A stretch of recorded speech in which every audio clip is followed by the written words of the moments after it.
2 months ago, Foxy was paralyzed in her back legs. Today she's walking in the forest again. For those of you who are new to the channel, Foxy had IVDD surgery after suddenly being paralyzed in her back legs. This is a little update of how far she's come. Foxy is a star when it comes to her daily physio exercises. The moment I bring out her balance cushions, she comes running over as she knows exactly what's coming and that there are treats to be had. She is a foodie, which helps.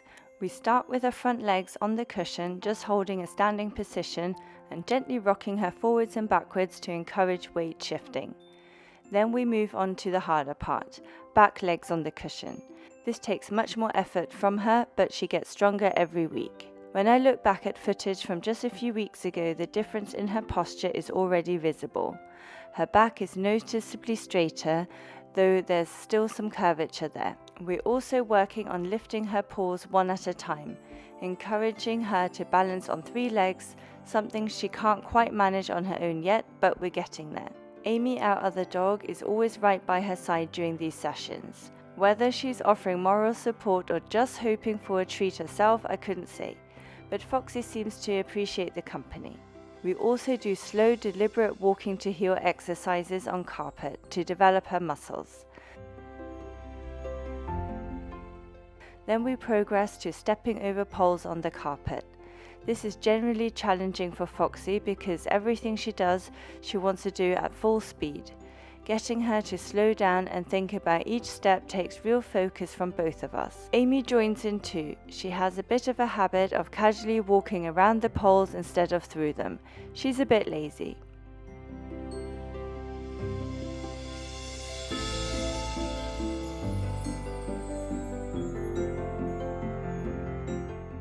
The girls are getting plenty of home-cooked meals with supplementations of minerals and vitamins as well as omega-3 oils. Today's menu was chicken and rice, and the excitement this causes is something else. Feeding time is actually one of the best times to observe her progress because when she's excited, her nerves really fire. She's eating from a raised platform to make balancing easier, though you can still see her legs working hard to keep her stable. She uses an anti-slip mat to help her stand upright. The fact that she's fighting to hold her position rather than giving up and sitting down says a lot about her character. On another day, it was minced meat with noodles on the menu. Here the pads were all in the wash so you can see her slipping a bit more.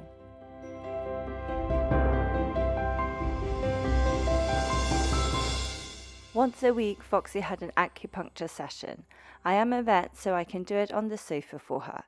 She typically falls asleep within minutes and she finds it really relaxing. And then right in cue, as soon as I get the camera out, she wakes up. Some things never change. The tiled floors at the practice are much more slippery than at home, which makes everything harder for her. For hygiene reasons, she can only have carpet in her office area. But 2 months on, she's moving well, and at times she's even trying to run, which is probably a little more than she should be doing. Still, I think allowing her some freedom to move as she wants is important. Her muscles need stimulation, and her spirit needs it too.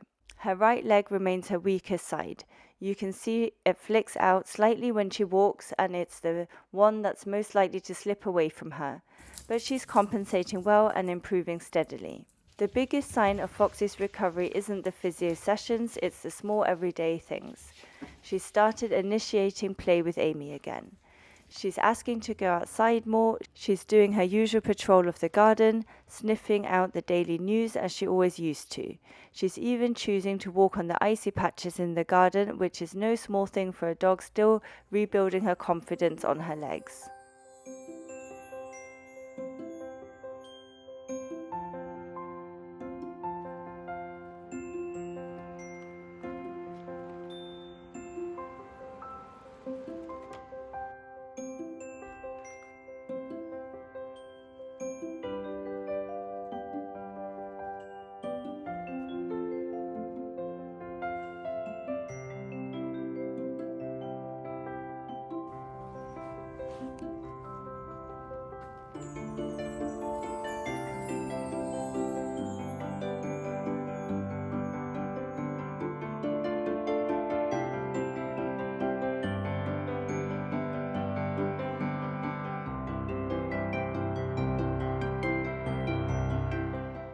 She's not allowed on the sofa yet, as she may jump off when she hears certain sounds like the doorbell.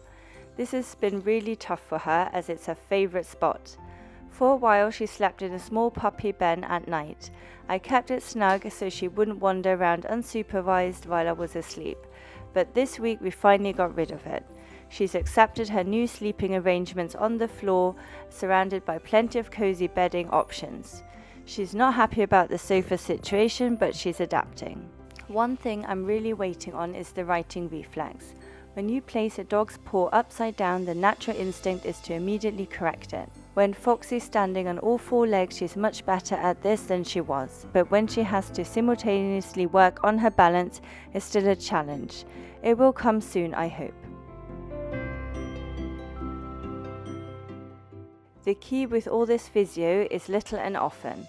I aim for sessions of no longer than 5 minutes, 2 to 3 times a day. Short, focused sessions and always ending on a positive note is important. She also goes in the bathtub for hydro-type exercises twice a week. She gets really excited and always wants to go to the bathtub.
As a preventative, Amy would also get to do some physio each session.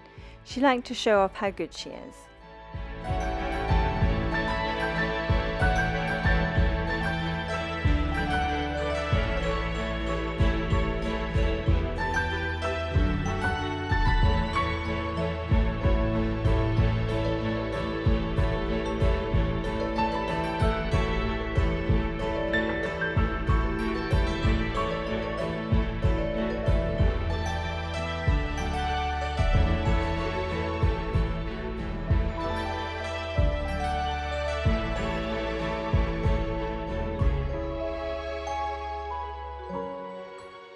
And then came the day I'd been waiting for. I have a carrier where I can take Foxy on walks without her having to cover too much ground herself. So I took her to one of her favourite forest trails and let her walk a stretch of it for the first time in 2 months. She was beside herself, sniffing every single tree, checking out everything in sight, trying to piece together exactly what she'd missed. The ground there is soft and grippy, which is ideal for her at this stage, and she moved better than I expected. She was so happy. Watching her there, doing her dog things in her favourite place, it was hard to hold her back, and I didn't really want to.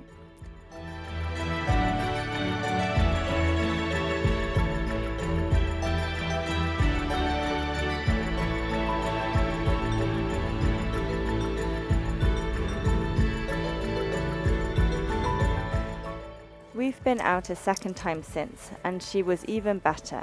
This time the sun even came out.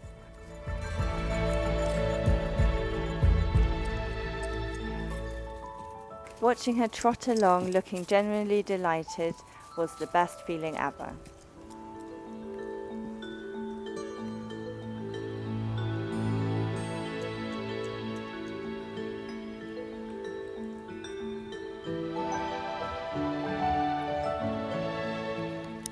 She's not there yet, but she's on her way.